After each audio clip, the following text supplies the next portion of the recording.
ওমরে ফারুক রাদিয়াল্লাহু তাআলা আনহুর ছেলে ভুল করে মদ পান করে ফেলেছিলেন।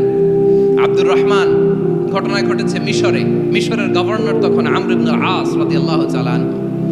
আব্দুর রহমানের ভাই যে গভর্নরকে বলল, গভর্নর যদি একটু দয়া করেন, খলিফার ছেলে আমার ভাই আব্দুর রহমান মদ্যপ অবস্থায় ধরা পড়েছে, জনসম্মুখে যদি আপনি বেত্রাঘাত করেন আমাদের প্রেস্টিজ থাকে না, যদি আশীর্বাদ আপনি মারেন আমার কোনো কথা নাই, কিন্তু ঘরের ভেতরে মারেন।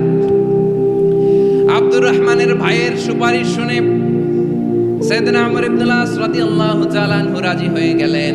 ঘরের ভেতরে লোকচক্ষুর আড়ালে আশীর্বাদ তিনি মানলেন, কিন্তু ঘটনাক্রমে এই কথা লুকিয়ে লুকিয়ে ঘরের ভেতরে আশীর্বাদ মারার কথা সাইয়েদনা ওমর ফারুক মদিনা থেকে জানতে পারলেন। মদিনা থেকে তিনি ফরমান জারি করলেন, এই বিচার যেমনটি আমর ইবনুল আস আদায় করেছে এটা প্রকৃতপক্ষে আদায় হয় নাই। আসো সবাই মদিনায় আসো, আমর ইবনুল আস মদিনায় আসো, আব্দুর রহমানও আসো, সবাই আসো, জনসম্মুখে এই বিচার কার্যকর করতে হবে।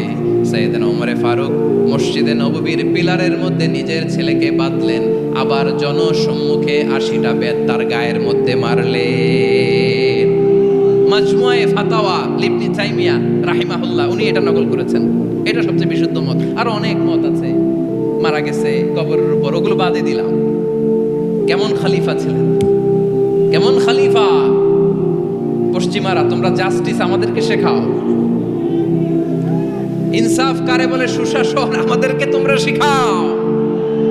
ওমর ফারুক রাদিয়াল্লাহু তাআলা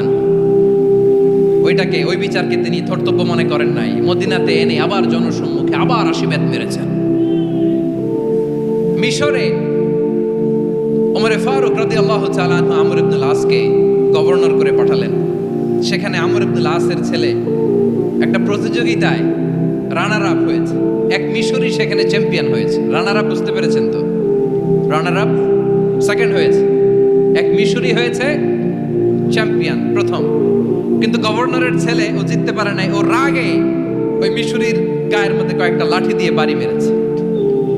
মিশরি যে মদিনাতে ওমরে ফারুকের কাছে বিচার দিলেন, আপনার গভর্নরের ছেলে অন্যায়ভাবে আমার গায়ে হাত তুলেছে। সাইয়েদনা ওমরে ফারুক আবার ফরমান জারি করলেন, আসো মদিনাতে আসো। মিশরীকে ডাকলেন। ওই মিশরের গভর্নর আমর ইবনুল আস রাদিয়াল্লাহু তাআলা আনহুকে ডাকলেন, তার ছেলেকেও ডাকলেন। সবাই বসে রইল। আমর ইবনুল আস রাদিয়াল্লাহু তাআলা আনহু মাথা নিচু করে বসে আছেন, লজ্জায় কাচুমাচু। হায় হায়, আজকে আমার ছেলের কারণে আমিরুল মুমিনিন খলিফাতুল মুসলিমিন ওমরে ফারুকের কাছে আমি জনসম্মুখে লজ্জিত হচ্ছি। সাইয়েদনা ওমরে ফারুক বললেন, এই নাও লাঠি, গভর্নরের ছেলে তোমার মাথার মধ্যে যতগুলো বাড়ি মেরেছে আজকে জনসম্মুখে তুমি অতগুলা বাড়ি মারো। মিশরি বলে, থাক, আপনি যে ডেকে আনছেন সবার সামনে এটা বলছেন, এতেই আমি খুশি। আল্লাহু আকবার! আপনার মহানুভবতা দেখে আমি খুশি, আর অপমানের দরকার নাই। ওমরে ফারুক বলে, না, খবরদার, এই কথা মিশরি তুমি বলো না, মারো, যতগুলা বাড়ি মেরেছে মারো। বাধ্য হয়ে মিশরি আমর ইবনুল আসের সামনে ওনার কলিজার টুকরা সন্তানের মাথার মধ্যে বাড়ি মারতে আরম্ভ করলেন। ঠিক যতগুলা বাড়ি গভর্নরের ছেলে আমর ইবনুল আসের ছেলে মিশরির গায়ে মেরেছিল, মাথায় মেরেছিল, মিশরি গুনে গুনে ততটা মারলেন। এই দৃশ্য দেখে ওমরে ফারুক রেগে মেগে আগুন, রাগের চোটে রাগ সামলাতে না পেরে আর নিজেকে সামলাতে না পেরে মিশরিরে বললেন, ছেলেরে মারা শেষ হয়ে গেলে এবার বাবার টাক মাথার মধ্যে কয়েকটা বাড়ি মার। রাগের চোটে, আউট অফ অ্যাঙ্গার, রাগের চোটে যে আমার পাঠানো গভর্নর আমর ইবনুল আস তার ছেলেকে কেন আদব তারবিয়া কেন শিক্ষা দিতে পারে না। ছেলেরে মারা হইলে এবার আমর ইবনুল আসের মাথার মধ্যে দুইটা মারো। এটা রাগে বলেছেন, এটা শাস্তি হিসেবে না। সুবহানাল্লাহ পড়ে। তোমরা আমাদেরকে সুশাসন শিখাও, আমাদেরকে সুশাসন শিখাও। বিশ্বনবী বলেন, আদাল এটা যেন তেন বিষয় না, এটা দিয়েই মানবিক সমাজ গড়তে হবে। আল্লাহ তাআলা কিয়ামতের কঠিন ময়দানে যেদিন স্বামী স্ত্রীকে চিনবে না, স্ত্রী স্বামীকে দেখে পালিয়ে যাবে, বন্ধু বন্ধুরে চিনবে না, পীর সাহেব মুরিদরে চিনবে না, মুরিদ পীর সাহেবরে চিনবে না, দলের কর্মী তার নেতারে চিনবে না, নেতা তার কর্মীরে চিনবে না, বন্ধু বন্ধুরে দেখে পালাবে। কঠিন মুহূর্তে সূর্যটা মাথার কাছে চলে আসবে, জমিনটা তামার জমিন হবে। আজকের জমিনের মতো নয়। মানুষ ঘর্মাক্ত, ক্লান্ত, শ্রান্ত মাথার মগজগুলো কানের ছিদ্র আর নাকের ছিদ্র দিয়ে বেয়ে বেয়ে পড়বে। বিশ্বনবী ফরমান, কিয়ামতের ওই কঠিন ময়দানে 7 শ্রেণীর ব্যক্তিকে রব্বুল আলামিন তার আরশের নিচে ছায়া দিবেন। তার মধ্যে প্রথম শ্রেণীর ব্যক্তি হলো ইমামুন আদিল। ইমামুন আদিল, ন্যায়পরায়ণ শাসক, যে ইনসাফের সাথে বিচার করে, যে জাস্টিস সমাজে সার্ভ করে, যে সুশাসন নিশ্চিত করে, ওই ইমামুন আদিল। আদিল শব্দটা বুঝছেন না? ইন্নাল্লাহা ইয়া'মুরু বিল আদল। পাইছেন? আদিল। 7 শ্রেণীর ব্যক্তিকে আল্লাহ তাআলা সুশীতল আরশের নিচে ছায়া দিবেন, যেদিন তার দেয়া ছায়া ছাড়া কোনো ছায়া থাকবে না। এর প্রথম হচ্ছে ইমামুন আদিল, ন্যায়পরায়ণ শাসক। চিল্লায় বলেন সুবহানাল্লাহ। আবার বিশ্বনবী বললেন, ইন্নাল মুকসিতিনা ইনদাল্লাহি আলা মানাবিরা মিন নূর আন ইয়ামিনির রহমান। কিয়ামতের দিন যারা ন্যায়পরায়ণ হিসেবে আল্লাহর সামনে দাঁড়াবে, কিয়ামতের দিন রব্বুল আলামিন তার আরশের ডান দিকে ওই ন্যায়পরায়ণ লোকদের জন্য আরশের ডান দিকে একটা নূরের মিম্বারে তাদেরকে বসার সুযোগ করে দিবে। আল্লাহর আরশের ডান দিকে ন্যায়পরায়ণ লোকদের জন্য আল্লাহ তাআলা নূরের মিম্বার বানাবে। চারটেখানে কথা মনে করেছেন? আল আদাল, জাস্টিস। ইন্নাল্লাহা ইয়া'মুরু বিল আদল। আল্লাহ তাআলা এই আদালতের নির্দেশনা দেয়, সুবিচার, সুশাসন। প্রিয় ভাইয়েরা, এটা আমরা বাংলাদেশে চাই কি চাই না? এই যে অরাজকতা, এই যে অন্যায়, এই যে জুলুম, এই যে ইনকনসিস্টেন্সি সমাজের অসঙ্গতির প্রধান কারণ জাস্টিস নাই, সুবিচার নাই, সুশাসন নাই। শেষবারের মতো আওয়াজ করে বলেন তো, আমরা বাংলাদেশে আদল চাই কি চাই না? তাহলে প্রথম নির্দেশনা শেষ। আল্লাহ তাআলা তোমাদেরকে আদলের আদেশ দেন। এরপরে আল্লাহ বললেন, আমি তোমাদেরকে ইহসানের আদেশ দেই। ইন্নাল্লাহা ইয়া'মুরু বিল আদলি ওয়াল ইহসান। আমি তোমাদেরকে যেমনি আদলের নির্দেশনা দেই, তেমনি ভাবে তোমাদেরকে ইহসানের নির্দেশনা দেই। ইহসান, আওয়াজ করে সবাই বলেন তো ইহসান।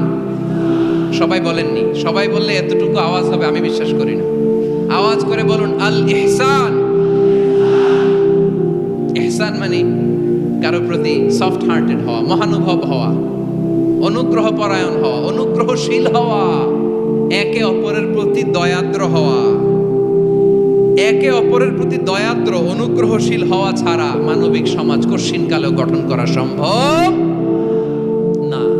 প্রিয় ভাইয়েরা, সুন্দর আচরণ দিয়ে, ইহসান দিয়ে যা জয় করা যায়, নরম আচরণ দিয়ে যেটা অর্জন করা যায়, কঠোরতা দিয়ে সেটা পারা যায় না। বিষ্ণু ঈসা ইসলাম ইহসান দিয়ে, কোমল আচরণ দিয়ে, তার অনুগ্রহ দিয়ে তিনি অনেক কাফিরের হৃদয়কে জয় করে ফেলেছেন। সাইয়েদনা সুমামা ইবনে উসাল রাদিয়াল্লাহু তাআলা আনহুর কথা মনে পড়ে যায়। তিনি ছিলেন ইয়ামামার বাদশা। মদিনাতে বিশ্বনবীকে হত্যা করার নিয়তে এসেছিলেন। গোপনে গোপনে বিশ্বনবীকে হত্যা করে আবার ইয়ামামাতে তিনি ফিরে যাবেন। কিন্তু কি অবাক করা কাণ্ড, হত্যা করতে পারে নাই, সাহাবাদের হাতে তিনি ধরা পড়ে গেলেন। সাইয়েদনা সুমামা ইবনে উসাল রাদিয়াল্লাহু তাআলা আনহু হত্যার নিয়তে আসলেন, কিন্তু হত্যা করতে পারলেন না। সাহাবারা ওনাকে ধরে ফেললেন, ধরে মসজিদে নববীর পিলারের মধ্যে বেঁধে রাখলেন। সুমামা ইবনে উসাল, সিরাত থেকে শুনেন, সিরাত থেকে শোনাচ্ছি। রাদিয়াল্লাহু তাআলা ইয়ামামার অধিপতি ছিলেন। ইয়ামামা বিশ্বনবীকে হত্যার জন্য আসছেন, ধরা পড়ে গেছেন, এখন মসজিদে নববীতে বেঁধে রাখছে। তার মানে বন্দী। এখন স্ট্যাটাস কি? বন্দী, ক্যাপটিভ। তো বিষ্ণু ঈসা ইসলাম সাহাবাদেরকে বললেন, তার খোঁজ খবর নিও, সুমামা ইবনে উসালের খোঁজ খবর নিও। সাহাবার বলেন, ইয়া রাসূলুল্লাহ, আপনাকে হত্যা করতে এসেছে, তার তো কঠিন ক্যাপিটাল পানিশমেন্ট হওয়া দরকার, কঠিন শাস্তি হওয়া দরকার। বিশ্বনবী বললেন, না, আমি যেটা জানি তোমরা সেটা জানো না, তোমরা সুমামার সাথে ভালো আচরণ করো। বিশ্বনবী সুমামার কাছে গেলেন। প্রথম দিন যে তিনি কালেমার দাওয়াত দিলেন, ইমানের দাওয়াত দিলেন, ইসলামের দাওয়াত দিলেন, রিসালাতের দাওয়াত দিলেন, আখিরাতের দাওয়াত দিলেন। পরের দিন যে বিশ্বনবী সালাতের দাওয়াত দিলেন, যাকাতের দাওয়াত দিলেন, ইসলাম কি, কিভাবে, কেমন করে পালন করতে হয় চমৎকার আর্টিকুলেট করতে শুরু করলেন। তন্ময় হয়ে সুমামা ইবনে উসাল রাদিয়াল্লাহু তাআলা আনহু বিশ্বনবীর কথাগুলো শুনতে আরম্ভ করলো। একদিন নয়, 2 দিন নয়, টানা 3 দিন বিশ্বনবী সুমামার কাছে ইসলামকে প্রেজেন্ট করেছেন, উপস্থাপন করেছেন। আওয়াজ করে বলেন, কয় দিন? 3 দিন। 3 দিন মসজিদে নববীতে বাধা। আর সাহাবীদেরকে বললেন, তার খোঁজ খবর নিও, তোমরা যে রুটি বানাও এর মধ্যে সবচেয়ে ভালো আটার রুটিটা তারে দিও, সবচেয়ে রিফাইন্ড খেজুর, যেটা পিওর খেজুর, এটা তারে দিও। আর বিশ্বনবী নিজের উট থেকে দুধ দহন করে ওনার বাড়ির এক কর্মচারীকে বলেছেন, দুধ দহন করে সুমামার জন্য নিয়ে যেও। সুবহানাল্লাহ পড়বেন না? সবাই তো অবাক, ইয়ামামা থেকে আসছে নবীকে হত্যা করতে, বিশ্বনবী দেখে তারে জামাই আদর করে, তাকে মজার মজার খাবার দিও, দুধ দিও, আদর আপ্যায়ন করো।